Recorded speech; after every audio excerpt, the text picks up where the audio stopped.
I'm Jessica Padilla. I am a professional Emmy Award winning makeup artist who works in film, TV, and editorial. Jessica, what is your backstory and how did you enter the makeup industry?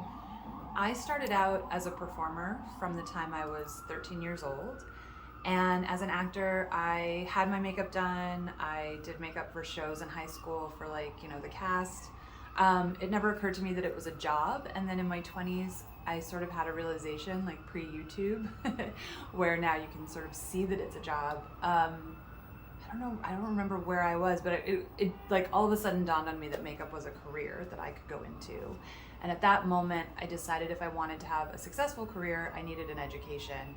So I did what most artists did at the time, and I got a job in retail at the Mac store. And I learned how to build a kit, how to do makeup on everyone. Anyone who could come into the store, you were responsible for taking care of. And honestly, it was the best start I can think of. Great. So talk about your first paid client. How much did you charge and what were those thoughts and emotions? My first paid client, I think because I started out as an actor, I realized that everyone who acts needs headshots and every headshot photographer has makeup artists. So for me, when I thought about having a sustainable career and wanting to start out in a place where I would feel comfortable, headshots was the first thing that I thought of. So my first job was actually a photographer that I knew through a friend. He had a makeup artist drop out, and I'd been talking to my friends about what I wanted to do, and my friend said to this photographer, "Oh, hey, Jessica, she does makeup. You should call her." So this photographer called me, and it was a headshot job, and I think my first rate and my beginning rate for a very long time was $250, which I think is really important. I think even when you're starting out, you are your own business, you have an education. It's really important to charge from the very first day that you're working. It's not a favor, it's a business. And so even though I didn't know a lot back then, I knew enough to start charging something. So, I did my research. I found out what headshot photographers were paying makeup artists, what the going rate was for people with my experience. And so $250 was where I started. And I'm really proud to say that from the very first beginning of being a freelancer, I was making sure that I was getting paid. My thoughts and feelings, I was really nervous. I had a very small kit. I think I had one powder. I hoped that the client was that color, which was kind of bold and kind of I don't know if I recommend that necessarily, but I asked for their picture in advance, I think is what I did to make sure that I would be okay. But yeah, I was nervous, but I was ready. I was ready to begin the journey of a professional career. What makeup kit products do you use compared to when you first started, and how important is the kit for you? I think this is the most personal question I think you could ask a makeup artist about their kit. It's like looking into, your most secret drawer in your bedroom. And it's always very specific. I don't really love to give product recommendations. I think product recommendations can be dangerous for new artists. I don't think it's about the product. It's about how you use it and what you prefer and what you like to use, what textures, what feel, what kind of drying time. Like, are you fast at blending things out, or do you like something that doesn't dry down as fast so you have more time with it? Like, these are all things you discover as you grow as an artist. And so more than anything, I encourage artists to not be so locked into a product, brand, or type. I think exploration is really key. But I do think every professional artist needs like 5 things in their kit. Amazing skincare, because if you try to put makeup on a skin that's not great, it's never going to look as good as it could if you took care of the skin. Learning about skin, different textures, different types, so there's like some basic must-haves that, quite honestly, once I discovered them, I've had them since the beginning of my career. I have like 3 go-to moisturizers. I have a go-to eye cream. I have a go-to lip conditioner. It doesn't have to be the most expensive. It doesn't have to be the cheapest either. It really has to be what you find works for the most amount of people. And things that people aren't going to be allergic to. It's a major one when you're working on a lot of different people. You definitely need a foundation that works for you, that you love, and that is very, very different from artist to artist. I recommend a couple different textures. I recommend having the full global skin tone. You must be able to do makeup on every single person that you could possibly have in your chair. So from the lightest light to the darkest dark. That is non-negotiable. You have to have that foundation, you have to have those concealers and color correctors, and a set of brushes that you know and love. And those can be whatever you find most helpful. So obviously when you're starting out, you don't have a lot of money. It doesn't have to be expensive, but it has to be good. And taking your time with investing in those products that are really, really lovely and luxurious, but not just because they're expensive, because it's the best product for you. The kit is the most important thing. Our kit represents us. It should be clean, it should be neat. As you grow as an artist, you're able to condense. If you follow me, you know that like I'm really about a small kit, working smart and not working hard, having everything in a place that you know where to find it easily. And that just makes me feel good, you know, when I'm set up and it looks beautiful. I want you to feel confident when I'm gonna do your makeup. I want you to feel like I'm gonna take care of you, and a kit is an extension of that. So it's really, really important that you give your kit the most love. What are the most influential books, videos, podcasts, or other resources? Wow, for me this is a big question. If you also follow me at all, you know I'm really passionate about education. I'm really, really passionate about us as artists taking on the responsibility of knowing our references. We talk about this a lot. I teach and do a lot of period specific work. It's one of my passions. I love vintage. I love old, pretty much old anything, whether it's like vintage clothes, furniture, makeup styles. I think that it's really important to know our history always. And because I work in film and TV a lot, there are a lot of times when I need to know very specific period references to recreate something that has already existed. Not only is it a passion of mine, it's something I get hired to do a lot of. And I think those two things go hand in hand. Because I enjoy it, it's also something that finds me a lot. So I am a really big fan of having your own makeup artist library. I constantly buy books, coffee table books, reference books. Some of them are makeup books and some of them are costume books, costume history books. I have a book that I bought at the British War Museum, and it talks about rations and like makeup that was rationed back then. So if I ever do a movie that takes place during World War II, I have a reference of like what life was like, and therefore like what the makeup was like.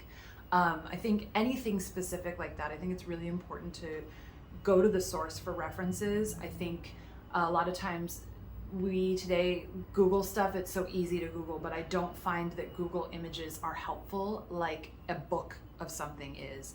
I actually don't love Pinterest. I think it's really dangerous for young artists to Google things and find Pinterest images because they could be copies of a copy. It could be a makeup artist's interpretation of the 20s or 30s. You might not be looking at the actual 20s and 30s, and you don't have the eye to know the difference yet. So if you're interested in old Hollywood movies or books, like rent the movies, watch the movies. Ziegfeld Follies, they do beautiful coffee table books of the Follies girls. So I think just his history, go to museums, look at paintings. Whenever I'm looking at a painting, I'm like, ooh, look at that blush placement on that paint. It's a painting, but you know, someone was painting something that was real at a probably different time period. So I do a lot of museum hopping. I look at a lot of paintings. Yeah, I just think it's really important to keep growing your knowledge. So movies, most of all, paintings, books, magazines, old magazines. Oh gosh, there's so many great old magazines. Very important. Just to name a couple of books specifically, obviously I have all of the Kevin Aucoin books, Making Faces, Face Forward, and I forget what the third one's named. There's another book written by the woman who started Besame Cosmetics. I want to say it's like 100 years of makeup or the century of makeup, something like that. That's a fabulous book on the history of makeup. I have Lisa Eldridge's makeup book. I have Lan Wynn's book from London. I have Alex Box's book with Tashin. I think it's really important to surround yourself with images that you love and aspire to. So there are a few makeup artists that I feel that way about, that I definitely buy all of their coffee table books when they come out. Also like runway shows. I bought the McQueen book at the McQueen costume gallery exhibit, and you know, the Vivienne Westwood, like all of that. All of it is great. Some of the other references I would say that really influenced me were, I grew up in the 90s, so like 90s music videos. Gwen Stefani, such an icon for me growing up. The Just a Girl video, the Spiderwebs video. Terry Mugler and, what's his name? George Michael. Too Funky. Like, that video lives rent-free in my brain for the rest of my life. I could watch it 9,000 times. It's like all the big supermodels looking the most fabulous. It's the best. Like, to me, it doesn't get more aspirational than that. So there are a lot of videos that you can go back and see. It's hard to find them sometimes online, but they do a lot of retrospectives at museums and stuff that I'm always looking for those sorts of videos to see in real time what the trends were, what it looked like. What makeup look from a movie is iconic for you, and why? This is a really hard question to just have one answer, but there is one answer. There is something I'm very passionate about, and that is Barbra Streisand from Funny Girl. It was, if anyone who has done their research knows, she's playing Fanny Brice. Fanny Brice had a career from the early mid-1900s, 1918 through the 40s, I want to say. So that makeup in the movie should be more 20s, 30s, 40s, but it's not. It was a movie that was made in the 70s, and made in the 60s, and the looks were very 60s. So it's, even though the movie is about Fanny Brice, the looks in the movie are actually these amazing 1960s makeups, and her eyeshadow, I can just call it up in my brain at any time because I've seen that movie so many times. And her nails, she's these very long, elegant, bone-colored nails, which kind of remind me of my grandmother, who was also elegant and had those same nails. But all in all, it's just the most beautiful 1960s makeup reference, and it's just so big and so bold and so well executed. And we talk about graphic liner all the time now, but they've been doing that for so long and so much better. And this is an example of that I will never get over. What advice do you have for makeup artists who are just starting out? I think for makeup artists now, the hardest part is finding who to believe in a way, right? There's never been more makeup artists. It's never been as accessible, I think, as it is now, whether that's education or further education or product even. So it's really hard to find out what you as the individual need to do to carve your own path. I think as a freelancer, it's really important to sort of know your brand and know what you do better than anybody else, but you may not know that right away, and that's okay. I don't think you do know that right away until you kind of get a feeling about what you're interested in, what excites you, and you kind of go down that road and figure out as you go, narrowing that playing field. And so what I also mean by that is you figure out what other artists to surround yourself with. I think it's really important to have an artist community of support system, people you can ask advice from, people you can share rates with. It's really important to talk about money and rates, you guys, because it prevents us from undercutting each other. It allows us to rise up together. There's no shame in talking about money and what we're asking for and what rates should be for certain jobs. That's how you learn. So for me, it's important to surround myself with artists that are comfortable with having those conversations. That obviously we trust each other. But I think it's important to, get an education for sure. Find artists that are doing the kind of work that you want to be doing. There isn't really internships, but assisting for sure. Assisting artists, not just anybody, not some, look at their work. For the love of money, go and Google every single person who is going to teach you or that you're going to spend time with, and look at their websites and make sure that they are who they say they are, that they're doing the kind of work that you want to be doing, and that they have something to teach you. Also make sure they're willing to teach you. If you're just going to go and assist someone and they never share anything with you, or they don't kind of lend you a helping hand, that's kind of what assisting is about. It's about having someone lift you up and answer those questions that you might have, and also just zipping it and watching. You can learn so much just by watching and being present. Don't be on your phone. It's not about posting about what you're doing. It's about being in that room and watching that interaction. How are they with the producers? How are they with the client? How are they with the person in their chair? you can learn so much before you even get to like what's in their kit or how they apply that eyeshadow or what eyeshadow it is. From the moment they walk in the room, you could be learning from them. So it's really important to like, you know, it's not about us when we're assisting. It's not about us when we're learning.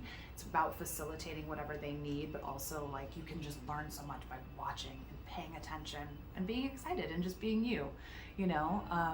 You don't have to erase yourself from the equation as far as like being present, but you're there to facilitate, you know, and you can learn so much just by doing that and taking every and any class you can. You know, if it's something you think you're interested in, take that class. I used to sit at the IMATs or the makeup show, or paid for classes that I was like, I don't know about airbrushing, I want to learn about that. I don't know about body painting, I want to learn about that. I've taken more classes and things that I may or may not do all the time, but I have a basic understanding and skill set because I took a class, and I think that's important. How do you make the team trust you on set, and is the relationship of the team important? This is a big one and really important. Okay, how do I make the team trust me? So when I worked for Pose, on the show Pose for season 2 and 3, I was the head of background. I ran background, which if you don't know what that means all of the players that are not the main talent, not the main actors that come in every day, but everybody behind them, we were responsible for. And on a period show, and especially on a show like Pose where the background are heavily featured, they show them all the time. It's important because you have basically someone running that room and telling everyone what the department head would like, because the department head can't be there because they're doing their own actors in the trailer. So you kind of represent the department head, but you're also running and leading the team of background artists. So on Pose, that was 25 to 30 artists when we had big scenes. Something I thought about a lot was how to best lead a room full of people that really range. Some of them were newer artists, some of them were very seasoned artists who I am definitely not the boss of in any way whatsoever. And that can be tricky, you know, because you're dealing with people that probably have had careers honestly longer than I've even been alive, and then people who are newer. And I think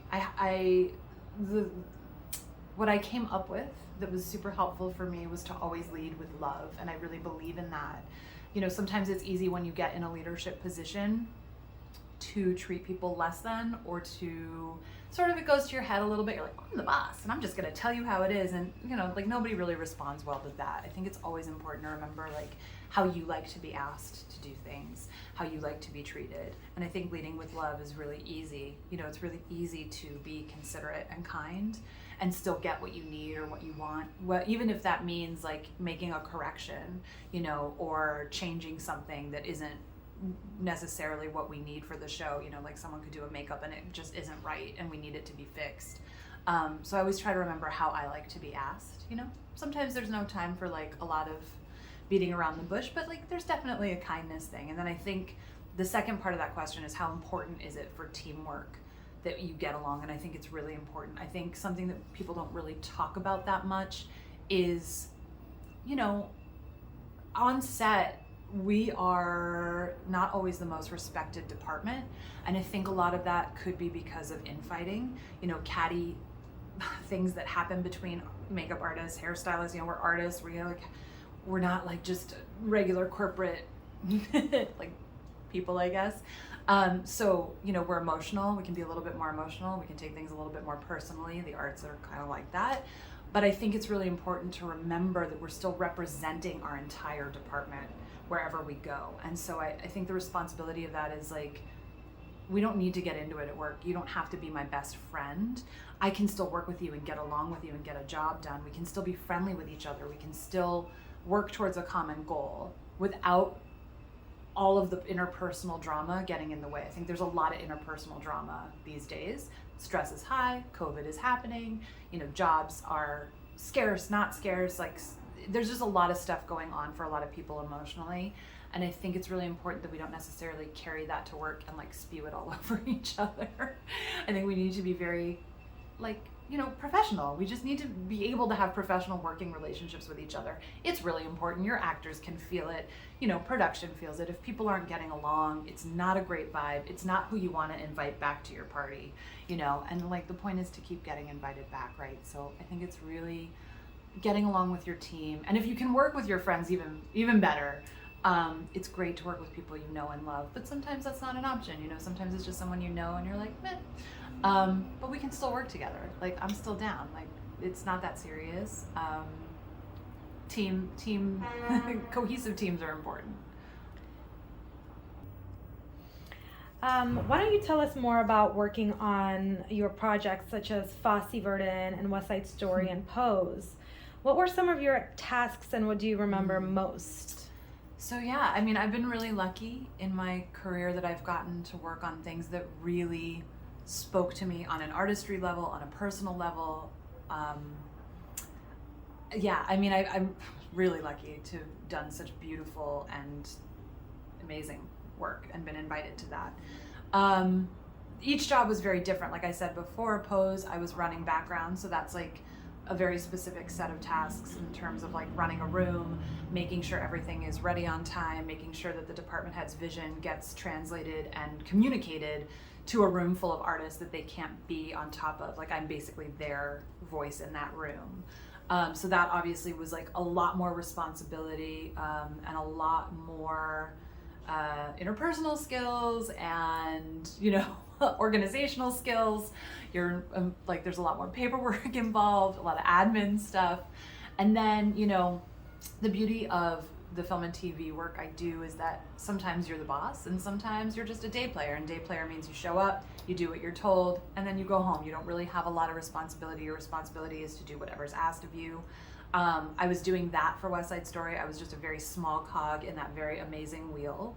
I was very excited to be in that room. I wrote so many artists to be like, how do I get on this? I love musicals. I love that story. Steven Spielberg directed it. I was very excited about being a part of it. And I just showed up for a few days. It was like a week, I think, total. And just did day playing. It was a period piece, so it was 50s makeup. So the task was like, this is what the sideburns look like. This is the 50. Everyone just had to have this 50s cohesive look, and sometimes it was a little bit more makeup or almost nothing, depending on what they were wearing. So your job is just to do what you are told by the head of background in that instance. And then, cover set and do whatever you're told on set, which is like touch-ups. And then for Fosse Verdon, it was somewhere a little bit in the middle. I was tasked with doing background, but also doing the dancers for all of the big musical numbers in that. So I had very specific makeups that we were recreating. I helped research some of those. I helped make them as accurate as we could, pulling photos. That was some of the best work of my life, I have to say. Like, I love that musical. I woke up at like 1 a.m. for a 4 a.m. call time, like first day of school, ready to go, super excited. I'm not a morning person. That's not normal for me. I was so passionate about bringing that work to life and recreating something that is that iconic. I grew up watching that movie, and just being in that room where we recreated it was, everyone had chills. Costumes, hair, makeup, the set deck, it all came together, and you felt like you were in the Kit Kat Club. And just being able to be a small part of the telling of that story and the bringing that to life, I don't think it gets better than that. To me, when all of those things come together and we're part of that creative force, and then you see it, it's beyond. That's what I'm here for. And I will never forget. I will never forget that morning, waking up and being excited. It was a 21-hour day. I'll also never forget that.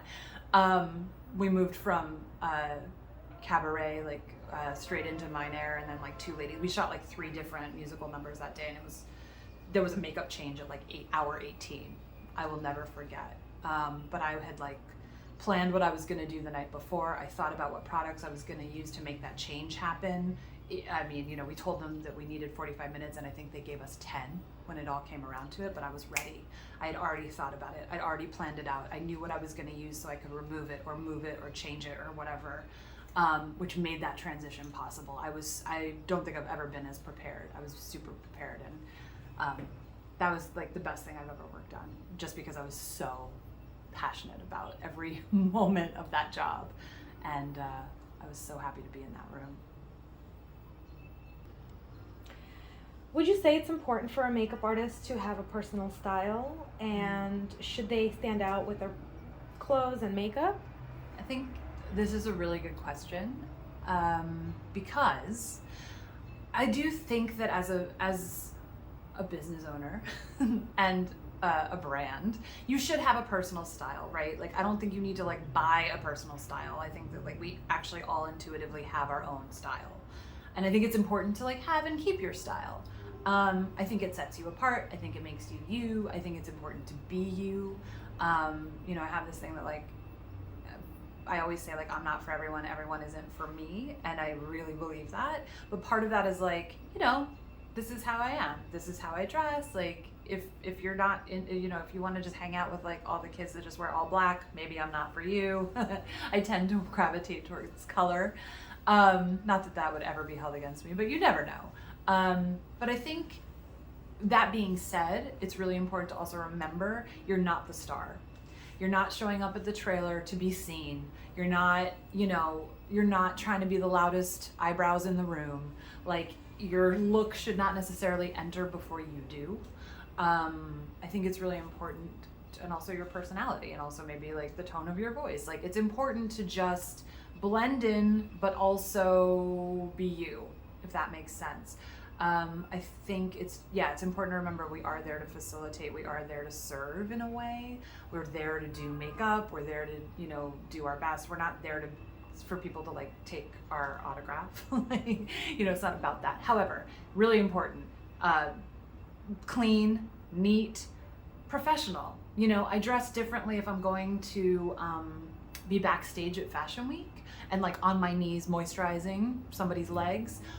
Or if I'm going to a corporate office to do an ad campaign for a very major corporate company, you know, like I will, or if I'm showing up for a wedding, nothing irritates me more than seeing wedding makeup artists show up for someone's big day where a photographer is taking photos of everyone, you know, backstage, so to speak, and you're wearing sweats and like a cut-off t-shirt. Like, it's someone's wedding day, you know, put on a dress. Make sure your nails are clean and your hair is done, and you don't have to have a ton of makeup on, but dress the part, you know what the job is, know who the client is, and dress appropriately, and dress, you know, be you, but like be the best you. And also remember, it's always like you're making a first impression. Think about what you want to say with that first impression. It's really important. Where can we go to find out more about you, Jessica? You can find me it's really easy. My website is www.nogutsnoglamour.com, and that's glamour spelled GLAMOUR. And then my Instagram is No Guts, No Glamour as well, spelled the same way. You can find me there. You can find me at the Union Hall. I am also the membership director for Local 798, which means that I am in charge of like all the new member interviews, questions. So if you have questions about the union or joining or anything, you can reach me there at membership@local798.net. If you are thinking about a career in film and TV, I highly recommend it. I am very accessible and happy to meet you. Thank you. Thank you so much. It's been so nice. Bye.